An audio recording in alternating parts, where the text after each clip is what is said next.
This is the Peral's Report.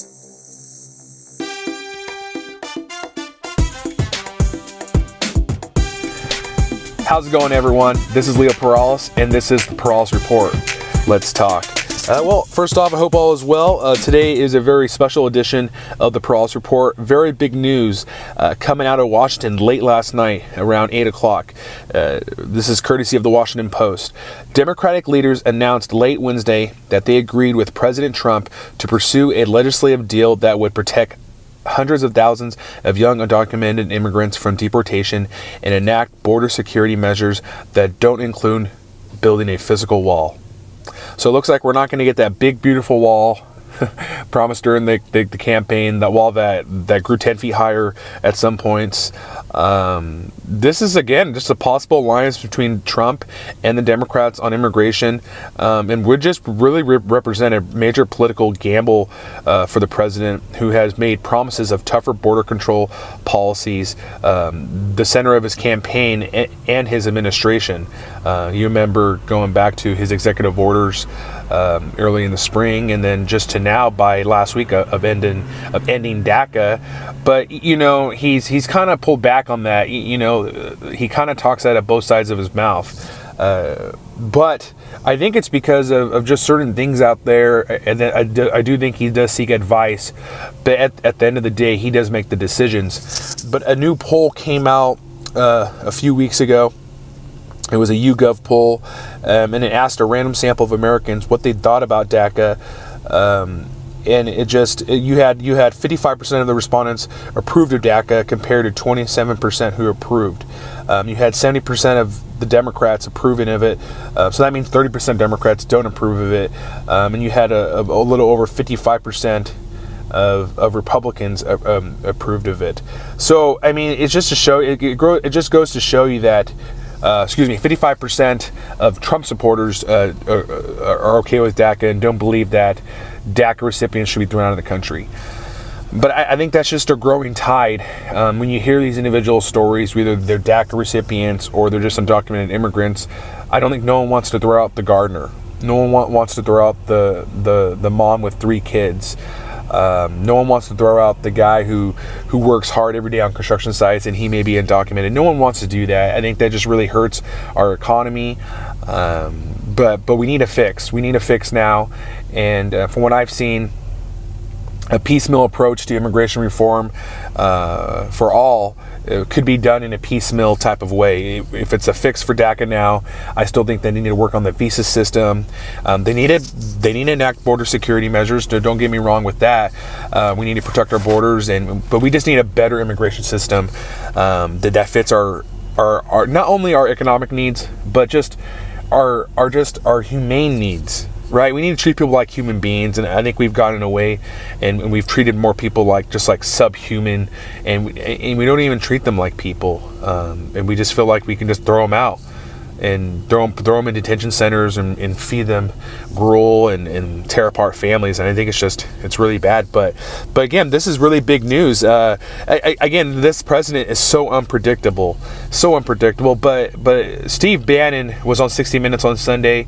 He talked about DACA immigration, and he did say that this DACA fight it's the wrong fight, wrong time, and this fight would just really cause an insurrection within the Republican Party, because you're starting to see a lot of bills that are co-sponsored by Republicans to fix either broader immigration reforms bills or see DACA fixes.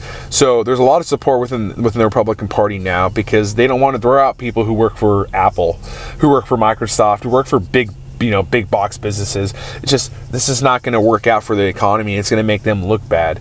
But it's and so I really do think, I think DACA recipients and other immigration advocates are able to breathe today, because this president is really, you just do not know what he's going to say or do next. I mean, last week he's over there striking a deal with the Democrats on the debt ceiling and just totally blindsided his own party. But the president says he looks forward to continuing these conversations with the leadership on both sides of the aisle. And one note that I did see was that, congressional aides familiar with the exchange said that Trump and the party leaders agreed to move quickly on legislation to protect Dreamers, though aides did not disclose whether they agreed that the goal should be for Dreamers to eventually be offered a path to citizenship. So either way, it's a big step forward. And if this president wants to work in a bipartisan manner, then we should take him up on the offer. Is he becoming the negotiator in chief, the compromiser in chief that many people said that he would be? There's still there's still a lot left to be talked about and done. But maybe he's changing his tide. He's changing his tone. I guess we'll see what happens. But words matter, but actions matter more. That's one thing that I believe in. So, don't get me wrong. I'll forgive, but I don't forget. I'm not going to forget the things that he said on the campaign trail about undocumented immigrants, about the Latino community. That just hit me to my core. And so, to me, it's all about action. I'm all about that action, boss. That's why I look at Mr. President here, and we will see if he keeps this up, and if he keeps up the kind of relationship he is starting to develop with Chuck Schumer and Nancy Pelosi to get stuff done. I have no problem with working with individuals who have a different worldview of mine or different perspectives, as long as we can find some common ground and get something done. And I think this president's seeing the writing on the wall. I don't think he doesn't like to not be unliked. And I think he's really starting to see that with all the kind of fumbles he's had and the gaffes in the past couple months. I mean, his administration has done nothing. Think about it. His administration has done nothing in 9 months? So it maybe the pressure's getting to him, and he goes, I got to do something. I got to salvage this just really bad start to my administration. Because he's not really a Republican. I think we all know that. He's really, a good article that came out was last week that he may be one of the first independents we've ever had in office.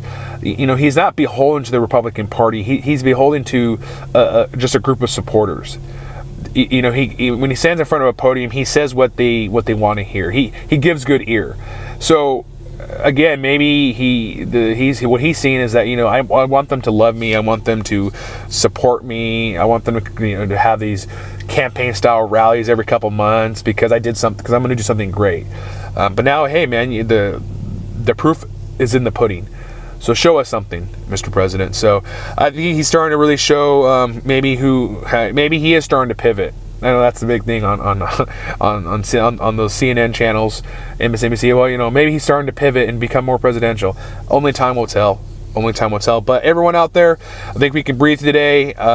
Let's see where these talks go, and hopefully we see a DACA fix coming really soon. But as soon as I see any more information coming out of Washington, I will certainly let you guys know. But if you have any comments, please shoot me an email, leoaperales@gmail.com. You can follow me at Leo A. Perales on Twitter, and go to my YouTube channel. Subscribe to it. I got lots of good videos up there. More candidate interviews on the way for local candidates here in the community. Really big stuff coming from the Perales Report, and I look forward to sharing everything that I'm doing. You guys have a good one. Nos vemos.